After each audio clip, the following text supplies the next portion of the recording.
Okay, I'm going to talk about tonight, early in the 1990s, neuroscientists in Parma, in the University of Parma in Italy, stumbled across a concept around neurons. And they found a neuron when they were doing some testing with macaque monkeys, that the neuron would fire not only when it did the action, but also when it observed someone else, a primate, do the same action. So for example, grab an apple, grab the peanuts, but also when it heard in a different room, someone do the same action too.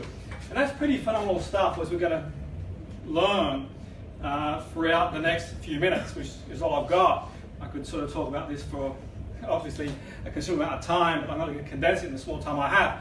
Before we move on, what I want you to do, if you could please, is I want you to stand facing the person next to you, please, if you will. Or you can do it sitting down if you want to.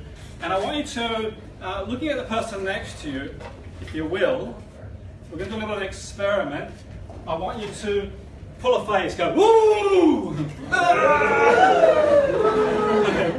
Okay, fantastic. That breaks the ice. We're all okay now. And as you do that, what I want you to do now is imagine now that you're driving, you get road rage, and just one person scowl at the other like you've got that road rage. So they give that person a scowl. And notice how you feel. The person, okay, you feel okay. And then we can swap as well as you do. Okay. And once you've done that, the next step is to a nice smile. Give it a sexy smile. Not too sexy. Not too sexy, you know. Let's not keep it too. And now you feel okay. So it's a neuron that fires in the brain even when we're observing. Now, we'll talk a bit more about it, but in 2000, really charismatic neuroscientist Ramachandran suggests that mirror neurons will do for psychology what DNA did for biology. And that's a huge call. And if you sort of see his stuff and read his stuff, and he still talks a lot about this major discovery. And I do urge you to read and learn about it as you go along. According to neuroscientist Rizzolatti, who was part of the team, well, I think he fronted the team in Parma, he identified that these neurons could explain how we read others, how we feel empathy. And that's pretty huge, because think about actors and actresses. When we sort of get emotional, we know it's not real. You know, those of you who watch the Titanic and cry, you know it's not real. You know the ship's going to go down. You still feel emotional for whatever reason. And it's pretty powerful stuff and interesting stuff. These neurons are predominantly found in the part of the brain called the motor cortex and parietal cortex in the brain.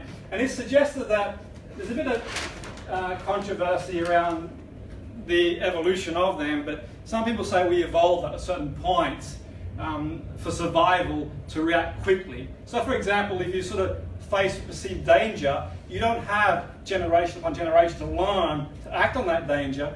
But equally, some people say that we acquire them as a baby as we sort of have new experiences. Now, what I want to do now is something else. Just take a moment to look at your hand, okay? Just look at your hand and look at it closely. Really observe your hand.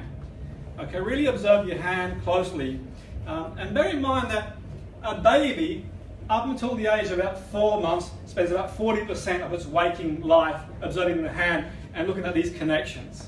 Okay, making sense of the physiology, movement, and obviously the baby makes its way in the world and learns other functional activities going forward. Now, from this point of view, research by Icaboni at UCLA, he in the study in 2005 suggested mirror neurons could help us make a distinction whether someone is about to pick up a cup of tea or drink it. You might think, well, goodness me, all this talk about the discovery just about picking up a cup of tea, that's quite important. And I think that, in my view, I think that's context dependent too.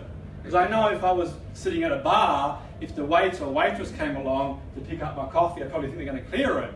Equally, if a friend comes around for a brew or tea or coffee, they're probably going to drink it. So there is that to consider. But more significantly, they explain a lot of things, or at least they're going a long way towards explaining many things like empathy, intention and understanding of others, what action someone is going to do, and then linked to